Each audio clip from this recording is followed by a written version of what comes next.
नमस्कार दोस्तों, उषा की आवाज़ चैनल में आप सभी का स्वागत है। हमारी आज की कहानी है छोटा भाई। वरुण अपने घर में सबसे छोटा था। उसके दो बड़े भाई थे जिन्होंने बड़े शहरों में जाकर अपना व्यापार जमा लिया। माता पिता की जिम्मेदारी वरुण को सौंप दी थी। इसी कारण वरुण तरक्की नहीं कर सका और कलकत्ता में ही एक छोटी सी नौकरी करता रहा। वह एक किराए के छोटे से मकान में रहता था। एक दिन वरुण को उसके बड़े भाई अमरनाथ का फोन आया। वरुण, कैसे हो? जी भैया, अच्छा हूँ, आप बताइए। सुनो वरुण, शायद तुम्हें पता नहीं है, पिताजी की दिल्ली में एक पुरानी प्रॉपर्टी थी जिस पर किराएदार ने कब्जा कर रखा है। हम उस प्रॉपर्टी को बेचना चाह रहे हैं। मैं चाहता हूँ तुम वहां जाकर रहो और उसे अपने कब्जे में ले लो। इससे हम तीनों भाइयों को फायदा होगा। वरुण बोला, लेकिन भैया मेरी नौकरी। अरे भाई, दिल्ली में तो तुम्हें इससे भी अच्छी नौकरी मिल जाएगी, जाओ वहां। वरुण अपने दोनों भाई अमरनाथ और श्याम का बहुत आदर करता था। वह उनके कहने पर अपनी पत्नी को लेकर दिल्ली पहुंच जाता है। वह किसी तरह लड़ झगड़ कर किराएदार को निकाल देता है और खुद रहने लगता है। कुछ ही दिनों में उसे नौकरी मिल जाती है। दिल्ली में कलकत्ता से अच्छी सैलरी थी और मकान का किराया भी नहीं देना पड़ता था। वरुण अच्छे से रहने लगता है, लेकिन वह मकान बहुत पुराना था, खंडर हो चुका था। ऐसा लगता था कभी भी गिर जाएगा। कुछ दिन बाद वरुण को उसके मझले भाई श्याम का फोन आया। छोटे, कैसा है तू?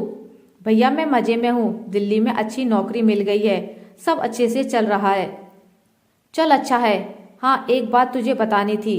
हम दोनों भाइयों ने दो अलग मकान कलकत्ता में खरीद लिए हैं। अब हम यहीं रहेंगे, यहीं रहकर कारोबार करेंगे। वरुण बोला, यह तो बहुत अच्छी खबर दी भैया आपने। मैं तो कब से चाहता था आप दोनों वापस आ जाएं। हाँ, लेकिन अब तू बाहर चला गया। कोई बात नहीं भैया, कम से कम कोई तो है जो अपने शहर में रह रहा है। जब अमरनाथ को इस बात का पता लगा कि उनका भाई वरुण मकान में मजे से रह रहा है, तो उसने श्याम से बात की और दोनों मकान को बेचकर पैसा बनाने की तरकीब सोचने लगे। वरुण इन सबसे बेखबर मजे से रह रहा था, लेकिन उसकी यह खुशी ज्यादा दिन टिक नहीं पाई। एक दिन मकान का कुछ हिस्सा गिर गया, जिसे मरम्मत कराने के लिए वरुण के पास पैसे नहीं थे। अमरनाथ और श्याम को जब यह बात पता लगी तो दोनों दिल्ली पहुंच गए। अमरनाथ बोला, वरुण, यहाँ रहना खतरे से खाली नहीं है। ऐसा करते हैं, हम इसे बेच देते हैं। इससे जो तेरे हिस्से में पैसे आए उससे कलकत्ता में मकान खरीद लेना। वरुण तैयार हो गया। वैसे भी वह कलकत्ता में अपने भाइयों के साथ रहना चाहता था। अमरनाथ और श्याम प्रॉपर्टी बेचने के लिए दलालों से मिलने लगते हैं। वरुण इस सबसे बेखबर अपनी नौकरी करता रहा। वैसे तो तीनों भाइयों में बहुत प्यार था, लेकिन वरुण बहुत सीधा था।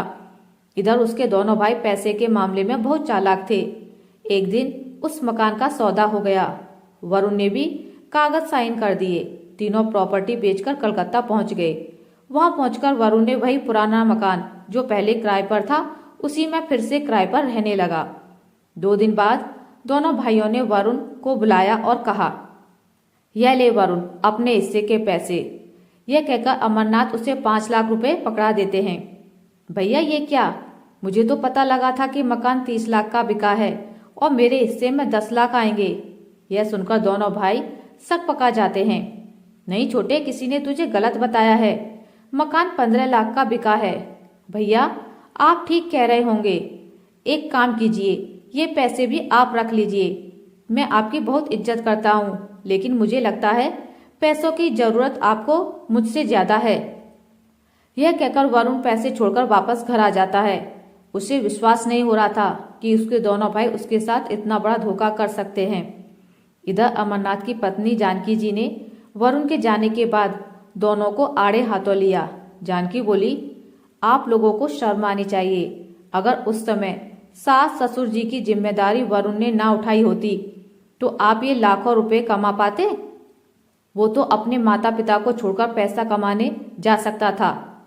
आज आप उसका हिस्सा मार रहे हैं। अपनी पत्नी की बात सुनकर अमरनाथ को बहुत पछतावा होता है।